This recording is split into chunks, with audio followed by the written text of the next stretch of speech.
Uh, We'll ask afterwards. We'll have a chat. It's just another thing that I've got going on. All right. Happy Monday, everyone. Hope you both had a great weekend. nice and relaxing, thank you. Good. Yeah. I had an engagement party on the weekend. I'm newly engaged. Oh, wow. Good for you. Congratulations. Yeah. So we had our bit of a bash on the weekend, which was fun. We'll get started here in just a few minutes. We'll just wait for a few more people to join.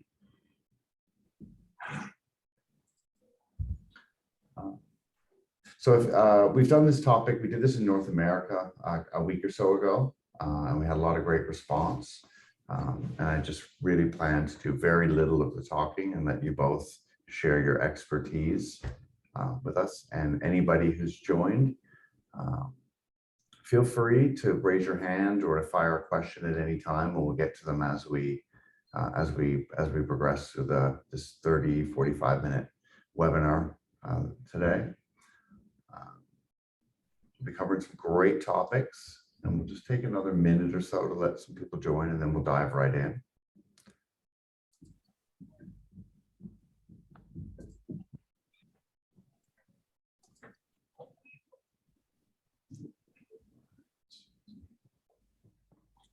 Either of you taking any summer holidays? Are you going anywhere this summer? Are you taking advantage that everything's open up again and do some traveling? I've done the opposite. We're heading off to Norfolk next week, so this is the last week before we've got 10 days off, so that'll be nice. But yeah, nowhere abroad as of yet. I'm on the staycation front. There's too much chaos in the airports and traveling anywhere, so the weather's good. Just get out on my bike and stick some kilometers on that, or miles as you call them. We call them kilometers. I'm in Canada. Okay. Yeah. So kilometers. Yeah, we do kilometers as well. But you do miles, don't you? You do miles. Yeah, we do miles, but if you're a cyclist, you do kilometers because it seems like you've done more. But you use a metric system for everything else except for that, right? Well, no, because you still use stone, you still use. Yeah, but hardly. Kilos are very much prevalent now, I think, for weight. It's only miles, really. It's only miles. Okay. Pretty much. Depends what age bracket you're in. Depends whether you voted for Brexit or not.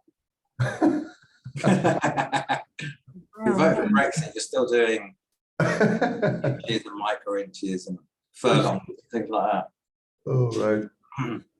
Okay, I think we'll get started. We're 3 minutes in, so yeah, I think we'll just get started here now. We've got a few people joined.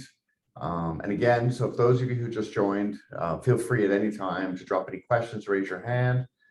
If you have something that you want to know more information about or have a question about in the specific topic that we're on, feel free to raise your hand. This is pretty informal. If time allows, we'll do a Q&A at the end as well. I just want to start by welcoming everyone, wishing everyone a happy Monday. Thank you for taking time to join our webinar today. As always with Vish, we try to pull in as many industry leaders as we can in order to give you information, to kind of share knowledge. And this is not Vish specific. So if you're familiar with Vish, we will be definitely talking on subjects, and we'll be referencing things that are done and how things are done in Vish. But these topics are also very general. If anybody at any time would like to get a demo of Vish, please feel free to reach out to us. And we would happily schedule an info session with you or a demo, whatever you prefer. My name is Tim Howard. I'm one of the founders of Vish. My background comes from being in the industry for over 25 years, both as a salon owner and as an educator, I guess. I traveled around North America, mostly doing hair for a product company. And Vish came out of a need that I saw in the industry to put some put some measures in place or some technology in place to have some control over what's going on at the color bar. This idea came about 10 years ago, maybe even longer than that. And since we've launched, we're doing quite well. We're in 10 countries helping salons every day be more profitable and help them take better control over the color business. And where we started as waste, we've morphed into many different things. So we're really, we've got tons of data that we've collected. But again, through all the information and where we've grown as a company, we've learned so much more about the industry. And we want to share that information with you and bring on two experts today, Sophie and Toby, both in the UK, who've got some very successful businesses, both use Vish, and want to talk about pricing structure in particular, what kind of pricing structure that they're using, but also, what is available out there in the industry, how can Vish assist that? And again, hopefully give you some information so that you're able to maybe think about how you're doing your business or, re-strategize some aspects of it. So Toby, would you mind just kind of introducing yourself and give a little bit of background about your business and yourself as a salon owner? Yeah, no problem. Thanks very much. Thanks for inviting us along. Yeah, I'm Toby Dicker and I'm from a company called The Chapel. We run salons in chapels, and hence the name. There are 5 around the UK, and my background was always the business side of things, and my business partners was bringing the hairdressing side of things. So I basically looked at the business very differently, perhaps, from the traditional model, and hence the pricing structure that we came up with and the way we do things now, which is to charge just by the time the service takes. And for us, implementing Vish was really giving us a real vision of who's using what, when, and how, and if certain stylists were more profitable than others, and that was interesting for us. And that's, yeah, I mean, I really focus on data, understanding consumer behavior, customers, and what's going to drive the business to be more successful commercially. Fantastic, thank you. And Sophie, would you like to give the same sort of introduction to yourself? Sure, hi. So I guess similarly to Toby, I didn't come from a hairdressing background. So my husband and I founded Simon Webster 10 years ago in Brighton.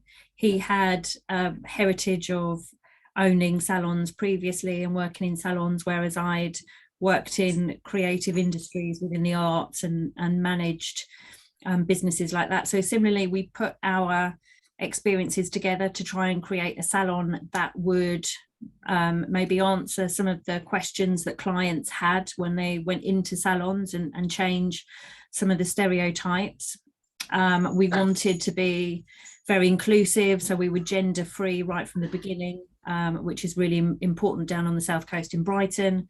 We wanted to be as sustainable as we could. So for us, bringing Vish in really was about trying to reduce the waste, trying to identify exactly where those kind of colour heavy services were, and make sure that we were covering our product costs and reducing our colour usage as much as we could. And how do you feel now? And we'll get into this a little bit more, but have you achieved some of your goals? Absolutely. I mean, I think for us, our colour dispensing is way more accurate. Our colour notes are way more accurate. So in terms of administration, it's much easier for the front of house team. But from a sustainability factor, our ordering has reduced drastically. Our waste has reduced drastically. And I think that kind of sustainability and awareness of how much you're using and whether it's necessary is actually a key element that clients look for now. It's not so much a question of whether you should be sustainable, if you can be or not. It's more a question of why aren't you if you're not, or why are you not making endeavors to change that. Yeah, absolutely. That's great. Thank you so much, Sophie. And just to sort of have a recap so today's webinar is really about, is it time to change your pricing? We'll be talking about salon pricing structures and gain insight. Again, like we said, Toby and Sophie are going to be gaining some insight into real world practice on how they're pricing their services now. But if we have a quick recap, looking at the 3 standard pricing models that there are existing in salons today. We've got the all-inclusive pricing. So this is whatever service you're doing, there's no extras. So if you're doing a balayage, your team use whatever they use, and the product is included in the price of the service. Some salons do, most salons use this service, take this approach. And then what they might have is a bowl charge or extra color charge that typically is voluntary, and the hairdresser is reliant upon the hairdresser to update the front desk at checkout time to let them know what extra charges should be there. But again, as you do anything voluntarily, what we see is that you've got people who are great at it and some people that aren't great at it, and it's inconsistent. So some services you're making money, some services you may be losing them. But then also the downside of that would be the inconsistency from the customer perspective as well. So the customers coming in, getting the same service, charged less today than they were last time, or vice versa, and they're not quite sure why. So again, we want to be consistent in all areas. So yeah, all-inclusive pricing is definitely something that is widespread in our industry. And then Vish gives you the ability to have somewhat all-inclusive pricing, but allowing a certain amount of color to be included. So for those of you who are unfamiliar, when you set up your dashboard with Vish, or when you join Vish, we have the ability to do several different models to fit the culture of your business. One of them is putting in product allowances. So for example, if you're doing a new growth application, we estimate, or we advise that you have roughly 30 grams of color plus developer included in that service, because we know that's what it can be done for. And then if one of your team members goes over the allotted amount, then an extra product charge is visible to the front desk through our front desk widget, so that you collect that from the guest, so that you're not losing money or making less profit on one customer over another. Parts and labor is a model that we move a lot of salons to, and we see a lot of more salons having this approach. So that would be have your service pricing. So if it's £100 for that half head highlight service, it's £100 for the service. Commission is paid on that amount. And then whatever color is used on top of that, that is an additional charge, typically with a markup built in. That marked up product we recommend goes back to the salon or back to the house. It's not commissionable because it's not taking the team any extra time. It's included in the service in the time allotment. And then also on top of that is time-based pricing.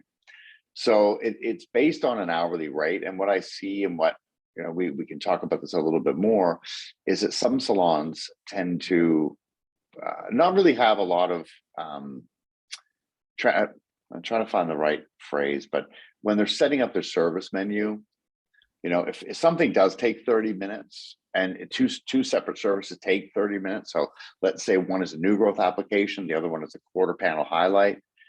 They both take 30 minutes of time, but the price is drastically different. And typically bleaching services will be much more, which is reversed because bleach ends up costing you less. So by doing time-based pricing, you really have that fairness to all your guests. It's also easier to digest for your customers. And the main difference is that there's only a one charge, which is time. Some salons, in which we'll get into, include the product in that. Some of them also add the parts and labor scenario to that as well. So can you tell us about your pricing structure and how it's evolved over time? We'll start with yourself, Toby, if you don't mind. No problem at all. So I started in this industry 25 years ago, which makes you feel very, very old, more than half my life ago, and set up a salon with my then wife and still business partner, Amanda, and started out doing the traditional all-inclusive service model. And I just looked at it, and being from a sort of analytical background and looking from a business point of view, I looked at this and went, wow, none of this makes sense. And I think the key moment when I came across it was saying to someone, what's the difference between a half head of highlights and a full head of highlights? And I had 4 different people with 4 entirely different answers. And I just went, this just can't carry on in this way. It seems insanity. I said, so how long does that take? And they go, well, just however long, we book out an hour and a half, might take an hour, I'm like, whoa. It just confused me so much. And so for me, the hourly rate then sort of sprang to mind. No one else was doing that, but I saw what our stylists were doing as on a par with any other profession, like accountancy or even, you know, solicitors and so on and so on. And I thought their time is what we value. Their time is what we should be paid for. And then we decided to come up with the all-inclusive time-based model, basically. So we all of the services are available. And what that says to our customers is that the stylist is free to use whatever they think is best for you to give you the best results available. So we plumped for that in 2001, way back when, and everyone thought we were mad then. Some people still do, in fact most still do. We've been doing it ever since. And there are two major advantages. Well, we can talk about those in a little while, but in my opinion, there are two major advantages. One, our stylists don't need as many customers because they're booked out for the time. It doesn't matter how long they take, as long as that customer's happy. And the second thing is the customer, before they walk in the door, know what they're paying. So there's no argument. There's no, oh, it's just a partial today, or I'm going to discount this, or I'm going to do that, or give them the root tint for nothing. All of that is gone because, you know, that's where the tools are. And for us, the missing piece was probably the Vish part. So we knew how much was being spent by each stylist on each customer, and we now have that fairly transparently. So probably said that. Yeah, we could end the webinar right now. So Toby, just on that point, and specifically with your hairdressers, do you have different levels, hourly levels, based on the experience of the hairdresser? Yeah, our junior team we bring through and we train them. We get them onto our standard. We bring them in at £50, which is probably pretty high, but we set the bar pretty high. And we are just about to increase our prices across the board by £10 an hour. And so we'll have people ranging from, well, I put someone's prices up from £80 to 120 the other day because they're doing half the time that they used to do, or a third of the time they used to do. And, you know, at the end of the day, people bought into them and really understood, you know, what he was delivering. So I'm not scared about doing that either. I think it's just, you've got to be confident in your service level. You've got to understand your customers and people. But yeah, so we have different levels starting from 50 right up to 120. And then Toby, how do you determine when somebody's ready to take the leap in your pricing levels, one of your hairdressers? Well, I could bore you to death with data here, but I've created a system that monitors exactly when customers come back and how many of them come back. And we have what we call a sat nav within the business, and it states how many of your existing customer base must return to the business as a percentage. And then we do the same for new guests, and then we look at utilization, so how busy that person is versus a certain thing. And they're basically set criteria. If they hit those things, then I know they're doing everything else well. So for me, it's not about the actual results of the numbers, because you don't achieve the results of the numbers unless you do everything else well. So it's all about customer care, really, the word care. Do we really care for people? Do we deliver a good service completely transparently? And does that mean our customers come back? And if they do, then all those numbers are going to look great. And as soon as they do, I know then they can take a price rise quite easily because they're retaining so many of their client base or guest base. Right. Okay, excellent. And Sophie, how does your pricing structure work in your salon, and how has it evolved over time? So similarly to Toby, we started off all inclusive. So there were quite a few things that we were introducing from the beginning. As I said, like the gender-free structure, which as a brand new salon setting up, the team that we brought in, that was quite a small team at the time, it was a new salon to all of them. And some of the changes that we brought in, they were quite nervous about already, because there was no one else in our city that was doing that, or no other well-known salons that they were familiar with, that they could kind of reflect back to and see that what we were suggesting was going to be successful. So we started off with an all-inclusive model on our colouring, although our styling and cutting had always been done at an hourly rate. And actually, when I was working out the prices for our colouring, although it was an all-inclusive model, I'd based it on what was the hourly charge that we were putting in for our haircuts, because I figured there was no point someone taking less per hour when they were doing a color service than they would be doing if they had just cut after cut after cut through the day. So it was kind of time-based really in terms of the calculation, but the way we were presenting it was all inclusive. And once the team were once we were a year in and the team were familiar with what we were doing and our team had grown, and we'd kind of got a good reputation for transparency, we decided to go kind of parts and labor and be totally transparent in everything. So it went very much down on, this is how much the product is costing, this is how much the time is per color service, and then we can bolt on and create the package based on what we recommend. The issue that we found with that, in being totally transparent, so kind of going from one extreme to the other, was that we found clients would try and break that package down on a cost basis. So they would maybe try to remove elements, or they would take elements of it and say, well, could I have one of the graduates do that? And then, you know, one of the seniors do that. So it became quite complex in terms of having to explain to the client perhaps why you were recommending one thing and they were requesting something else. It also meant that for our team it became quite complex in terms of the services being split over different columns.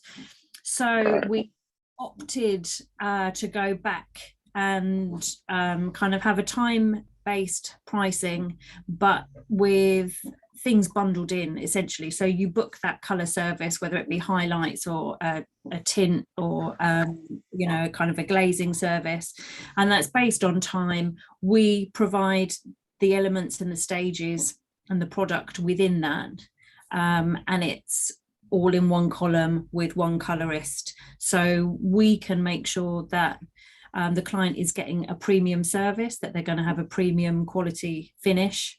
There's still the transparency, but there's not the ability to dismantle the service in quite the same way. I mean, we would have clients who would say, well, what about if I bring my own product? And I would say, you're going to go to a mechanic and say to the mechanic, I'll give you the parts and them. It kind of, it's not kind of how it works. We can't guarantee that. Found that pricing by time is transparent for the client. They know the price. We explain to them that there is a standard amount of product set in there, and so if the product usage goes over because they have particularly long hair, particularly thick hair, then that is an add-on price that covers our cost of the extra product. And it also allows us some flexibility to decide when it's appropriate to charge that. So is it because the client genuinely has like a huge mass of hair, or is it, you know, kind of because the colorist maybe has dispensed incorrectly, or but it's more objective, I think. Sorry, can you repeat that last part? It's more objective. I think the all-inclusive model is very subjective. So this way everybody knows exactly what color is being used, the client can see it, and the client knows kind of, if this is how much it cost me on that initial visit, then if I'm coming back and having the same service in 8 weeks, it's going to be the same price. Roughly the same price. Absolutely. And that's the thing that you know, I'm really happy that Vish is able to do is separate that and make those extra charges visible. Because one thing that I see that happens throughout the industry is that in order to combat rising costs, in order to combat decreasing profits, we tend to do these service price increases. And who it penalizes most often are your more regular customers.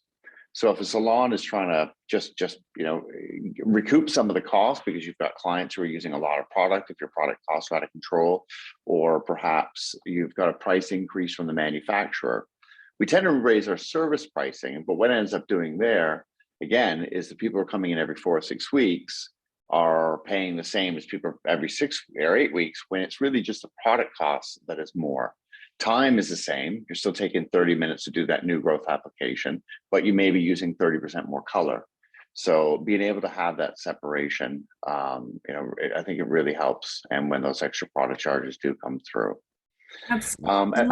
And so, like Toby was saying, I think your team need to see that there are objective reasons as to why their hourly rate changes. So if they want to move up a level and have a higher hourly rate, it's not just based on the years that they've spent being a hairdresser or some, kind of idea that you've plucked out of the sky. We look at the utilization percentages, the return request rates, because you need to free up space in their column for them to take on new clients at those higher rates. And we'll keep with you, Sophie, for this next question. How is Vish aided in that? Like, how is Vish, when you did the switch to your pricing model, how does Vish make it easier for you to take this approach with charging your guests? So as well as obviously measuring the color exactly, it means that we've saved time in terms of returning clients if they want that same service again.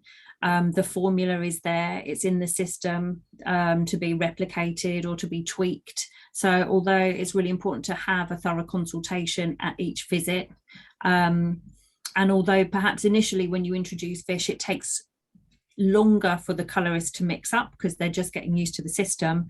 Once that client has been in once and the notes are in there, they're very easy to follow. It can feed straight through to our front desk. So our front desk are very aware of what services are being carried out. We had an example the other week where again we had a colorist who'd done a color service and they'd done an extra service within there, but they'd forgotten to let the front desk know. But by using the functionality of seeing what had been weighed out, seeing what had been used, we could identify that there was another service missing and make sure that we charged for that appropriately. And it makes the column, I think, more efficient in terms of running, because again, like Toby said, we're not just booking out a random, I don't know, that might take me 2 hours, stretch it down, give me a bit of extra time here. It's actually much more laid out so we can see how the time is being used, we can see how the product is being used, we can charge accordingly, and then that allows for the stylist to get other clients into the column. So a column where they may have had perhaps 3 color clients through the day, they can actually increase that amount, even if it's only by 1 client extra a day over the course of the week. That's a massive increase. Yeah, their utilization rate is more accurate then as well, because you're really seeing the productive hours rather than just the hours that they were booked out for. And those benchmarks enable them to judge their performance rather than you just kind of saying, these are your figures, this is how you've done. I think you're ready. And we look for consistency. So if we get 3 months of figures, where the utilization is above 80%, the request rate is above 80%, then it's natural to suggest to that stylist it's time to look at maybe moving up a level. You might shed some clients. In shedding those clients, they filter down to those who are coming, and you pick up more clients as well. I mean, when you increase your prices, you actually gain clients rather than scaring them off. Yeah, Sophie, that's absolutely true. Stolen my operations manual, that's what it is. There's a lot of alignment, is what I would say. I was just joking there. She hasn't. Toby, can I ask you the same question? But I know yours is going to be slightly different because, you've done. So the question really is like, how is Vish aided? Sure. So how has Vish aided you in changing the way you price your service? So how has that worked? But because I know you and I know what you're doing with the data, what has that also enabled you to do? So it hasn't really changed our pricing as such, but it has allowed us to have a visibility and understanding. I think most salon owners have the same problem with stylists. Well, I bring in X amount for you and I do this and I do that. and they don't understand VAT or tax or cost of goods sold or anything at that point. And I think I think even just showing them that they're using £20 worth of product on a certain service really makes them stop and think and go, wow, if I've got to go buy that product, it's going to make a big difference. So basically transparency, I think that's the real key to it. I think Sophie perhaps might do a similar system, but our reward system for our teams is entirely around how many hours they spend with their customers. So it's all about utilization at that point, because each hour is worth the same. So instead of talking about how much money they've taken all the time, it's about how many hours they spend with their customers. And that changes the conversation. It's then about them just making people happy and spending time with them. I mean, that is their remit.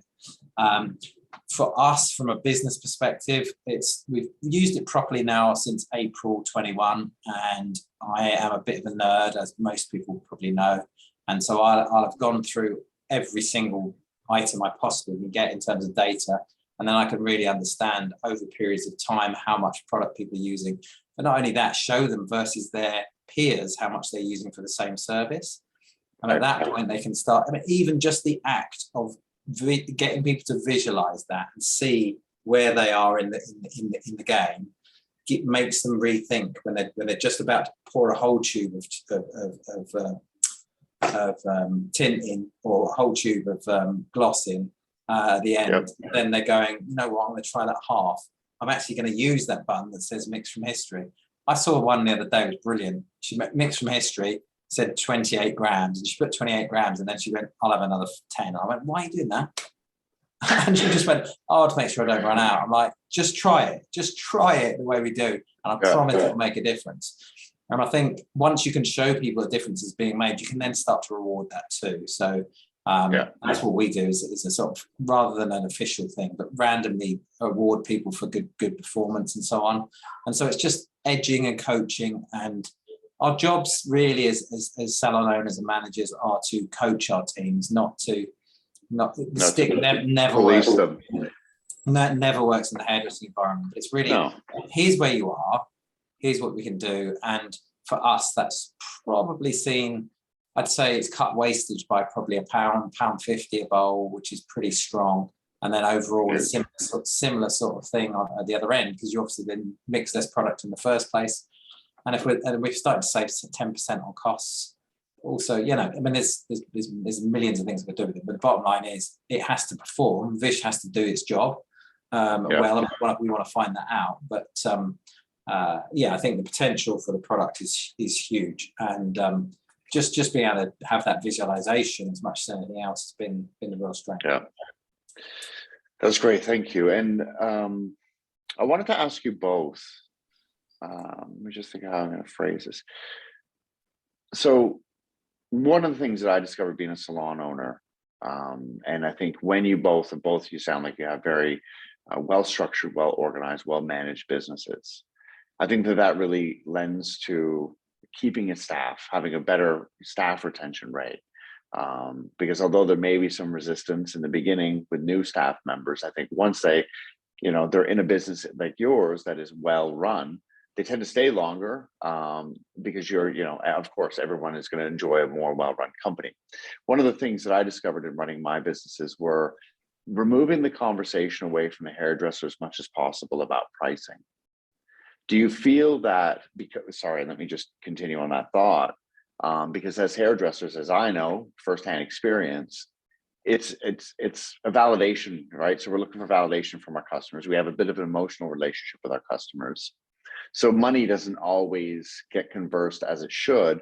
And then always when there's a bit of displeasure or maybe not 100% confidence on both parts about the results, we tend to just give things away and discount.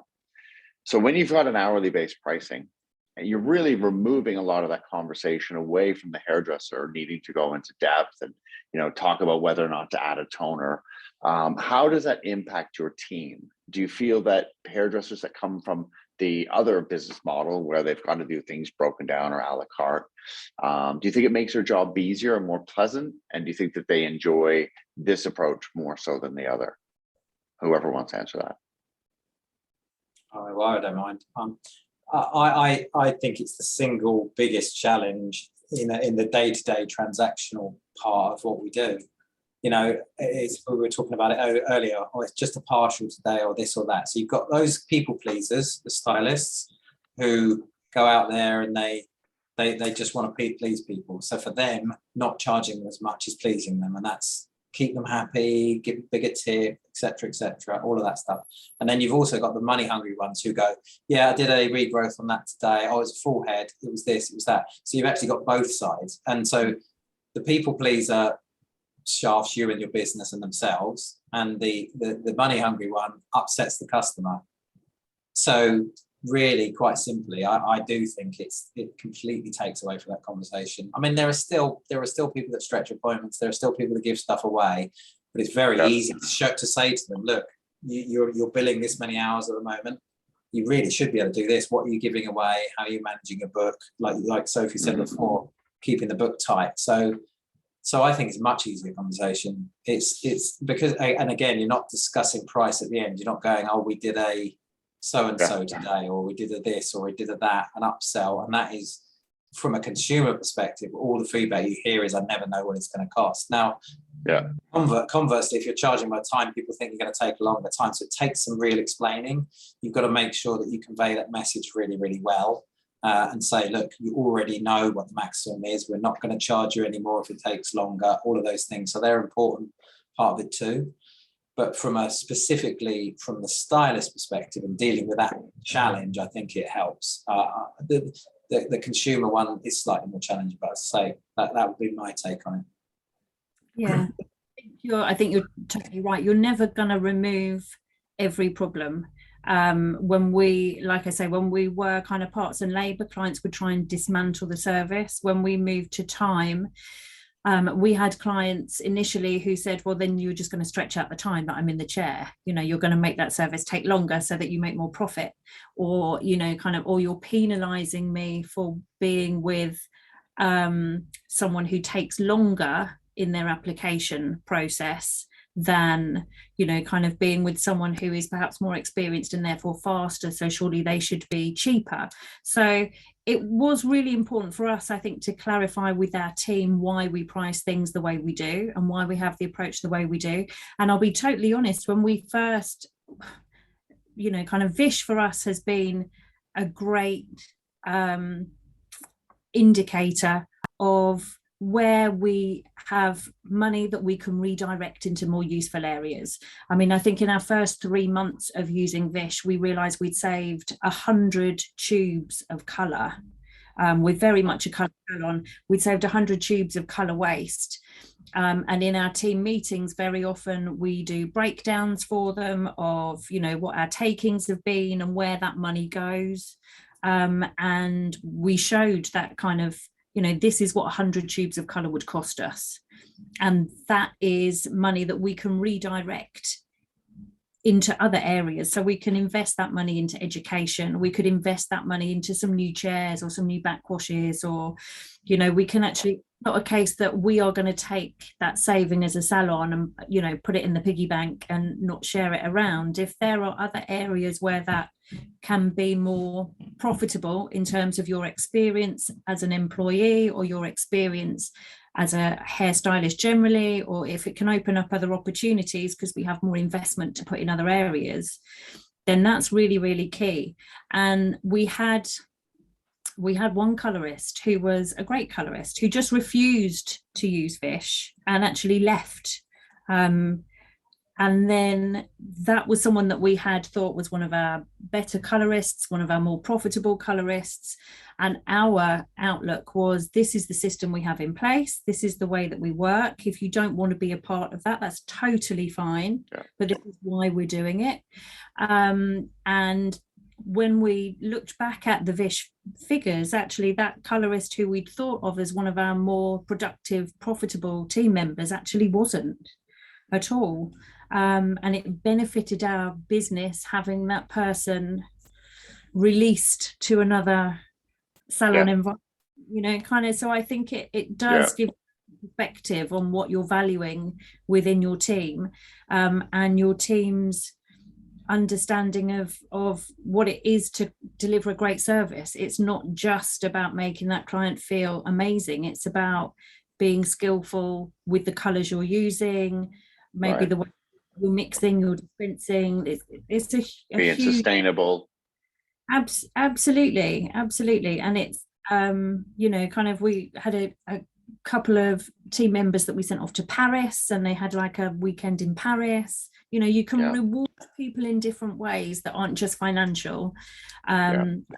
But Vish allows you to see where you have gaps, and it's, I think, learning opportunities as well, because you can say, okay, perhaps there's an issue here with the dispensing of product in this section, so let's do a team meeting, let's do a staff training session, let's have a one-to-one and see why is that.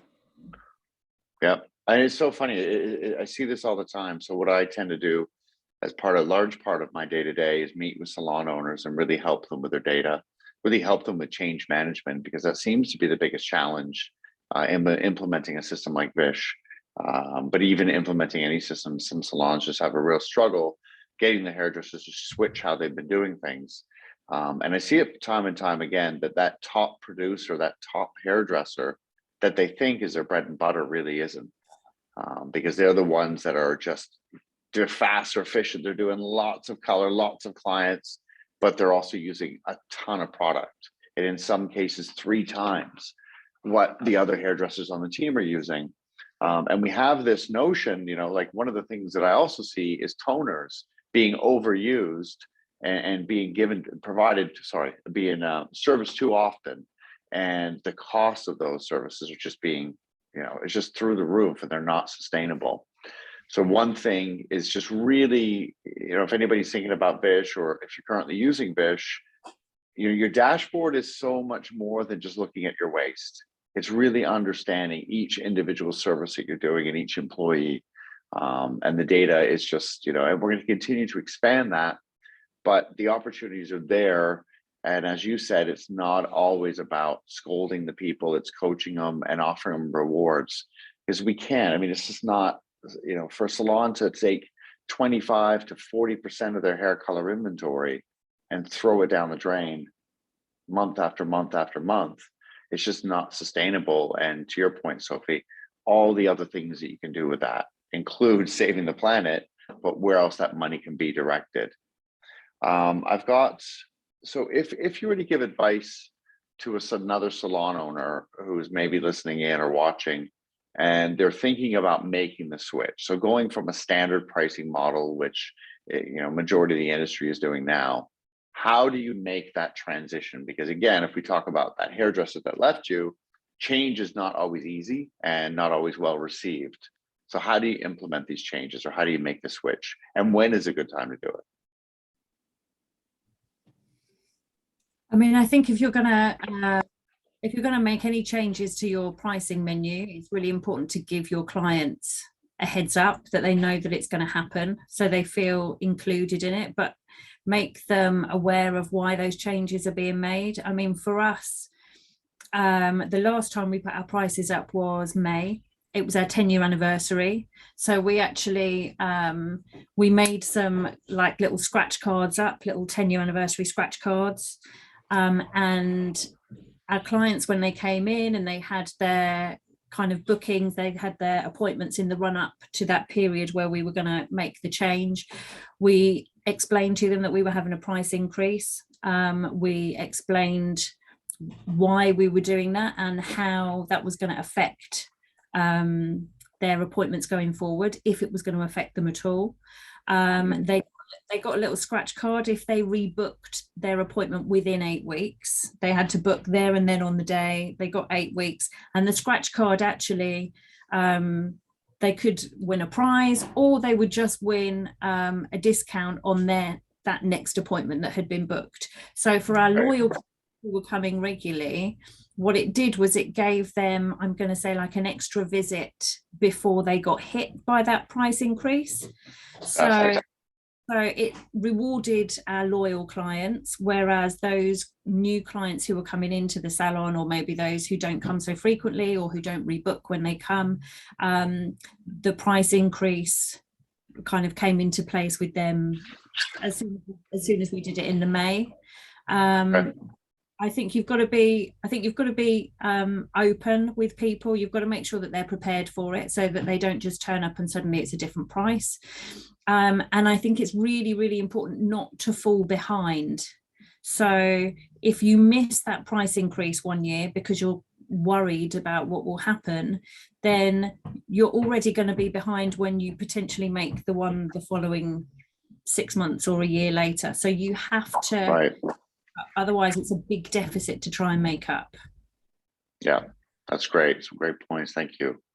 How about you, Toby? When do you think is a good time to switch? And what would be your advice to any salon owners?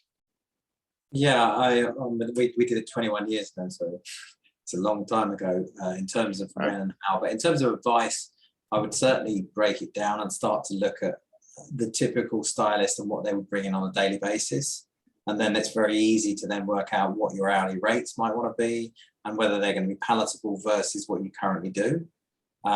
Because you'll actually invariably find that you have less customers, you need less customers, but they're paying a little bit more. Some will fall by the wayside, as Sophie's always suggested, or perhaps gravitate to a lower level of stylist. So in terms of that's how I would start out. Work out what you need it to be. So what does your business currently do? What does a certain stylist currently do? How many hours in the week are there? How many hours they spend with their customers, and what does that look like in terms of an hourly rate? I think that's a good place to start. And then really conveying the message, as Sophie's already said, to make sure your customers understand it, or your guests understand what's going on. And for us, we feel it's a more transparent model anyway. So actually saying to somebody, there's no upsell, there's no nothing, there's just you and the stylist, and they're for as long as you need. And then in conversation with them, you can agree how long that any service might take, and then you know what it's going to cost before you even leave. Those things are the way in which we would convey that message. It's not an easy thing to digest, and Sophie's already said earlier, people initially think you're going to keep them in the chair longer, so making sure that it's a maximum time, things like that, right, put people's mind at rest. In terms of price increases, we are doing one this year because of the massive increase in inflation across the board, but typically we promote our stylists so regularly, it's effectively a price increase consistently. So for us, it's about that person's progression and almost celebrating it with their customers that they've achieved a new level. And actually, most of the time, people buy into that and celebrate that with them, even if it means paying a little bit more. It's the way it is. All of us place value on certain things, and if your customers place value on what you do, and you're doing all the extra things that you're already doing, you're already really looking after people really well, then price increases shouldn't be anything. And I actually think, as we've already discussed, that pricing by time is very transparent. It's not easy, definitely not easy, but it's also, once you've done 3-6 months of it, you won't understand why you ever did it another way. That's the way I say it. So for us, certainly for both of us, it's that. And as I say, you've got the options, like with Vish, to do a parts and labour as well, which is potentially something, if Vish had been around when I first considered it, I would have done. I think because a haircut is the same price per hour as a colour, and yet we're probably making a bit less on that. But because our guys also are only with the one customer at a time, that time in between means they can help out around the rest of the salon, be part more of the salon team. You don't need so many juniors as typically other salons would have. You can just focus on training those apprentices to come through and be stylists rather than be floor sweepers. So I don't know, it swings and roundabouts, but first thing is, can I afford it? What does my pricing model look like? Set that out. And the second thing is communicate it really strongly and well to your customer base, well in advance of when it's going to happen. And also explain the benefits, because that's what's the most important thing for the customer, the guest. That's what they care about. What's the benefit for them? Yeah. And I think that there's also, hairdressing is a very much maligned industry. I mean, I didn't come from a hairdressing background, but I mean, I know that very much it's the case when, kids get to school leaving age and teachers don't really know what to do with them. They say, have you thought about being a barber? Have you thought about being a hairdresser? And the industry does kind of have a reputation of perhaps being a skilled industry, which is not the case whatsoever. And I was really surprised to find out that we were actually one of the only, well, we're the only hairdresser in our city that I think is a real living wage hair salon, Really? which I think is kind of incredible. And I think that's the kind of thing that you need to communicate to your clients. So yeah, the service is going to cost you a little bit more, but actually that person is going to be able to go home knowing that you are a responsible employer as well. It's not, you know, kind of, I'm not stripping the prices down to the bare bones so that, you know, my team are going home, you know, kind of having earned £7 an hour or something. Do you know what I mean? Their time has a value to it. Our premises, our location has a cost, our product has a cost, and all of those things combined is what is creating our pricing structure. And you have to have faith in that as the business owner, and you have to be able to explain that to your clients. And then if it's not for them, there'll be plenty of other salons that they can go. Absolutely. Yep, that makes perfect sense. One final question, or last couple of questions that I have for both of you. When you're determining what your hourly rate is, how do you suggest salons do it? Because the current practice, I think, in most salons is that we call around to our neighbor, you know, salons in our area to find out what they charge for highlights, what they charge for a balayage, and then figure out whether they want to be lower or higher, which doesn't really look at the whole picture, right? We don't know what their rent is. We don't know what their commission structure is. So how do you go about setting what your hourly rate is, or what advice would you give to anybody about setting their hourly rate? I think what Toby said is actually really true. You need to start with the facts of the figures, you know, kind of how much does it cost you to run your business? And that's going to be different for every business, dependent on location, the product that they're using, the rates that you're needing to pay. When we first went to a kind of time approach, I worked out the square meterage of the salon and the hours that we were open and what our costs were, and therefore what I needed each chair to be taking as a minimum per hour to see, okay, this is my break even point. And then from there on, we added things in terms of the experience of the stylists, and you know, whether they had recognition in an industry award or that kind of thing. And then that helped us develop the pricing levels that we had, and gave us an objective basis to start from, which then we kind of keep up to date. So you not being in the industry, you have a different background. For a lot of salon owners, there's not a lot of resources that we give them this information. Is there something that you use? There's some sort of model that you worked from in order to determine, you know, because I know, you know, back when I was running my salons, I knew my rent percentages had to be this much, if my commission rate was this, and where my target and benchmarks were. Was there any resources that you have, or is this just something that you came up with yourself? Oh, when I did it, I just had a ledger and a pencil and a calculator, and I literally went through every outgoing that I had in my, I think in my kind of accounts book, that I literally just went through everything that was in, everything that was going out. What, you know, this is how many chairs I've got. In fact, at the point that we did that, we then put another chair in, because we were like, actually, we can get another chair here, and then that can help bring down our hourly rate that we need from each chair, and it helped us make decisions on running the business that were a really good solid foundation. So we don't have to be as thorough as that anymore, because we have that basis. You got that model.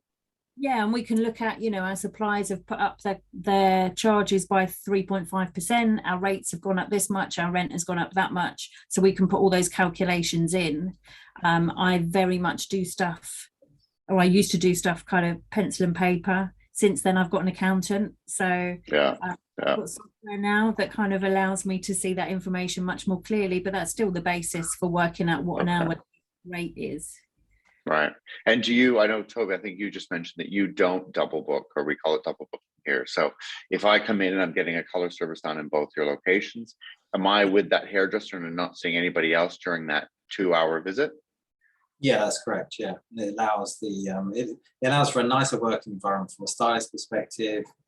Makes it a much nicer place for them to be. allows them to be more creative, to all the things that they tell you that they value. At the end of the day, they don't necessarily value, you know, banging in for 14, 15 haircuts a day, because that's not a comfortable place to be. So they do that, and I could tell you pretty typically in London now, my stylists see 3 customers a day, and they're fully booked. So it works in that respect. People want to come in. Wow, sounds like a great work day. It's part of their leisure time, and it means that I need, well, instead of 12 customers, I need 3.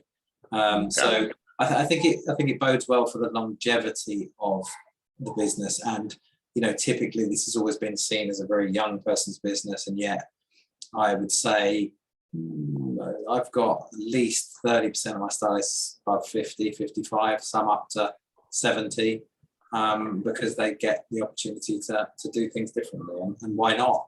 Why would you have that skill base go somewhere else? That's the way I see it.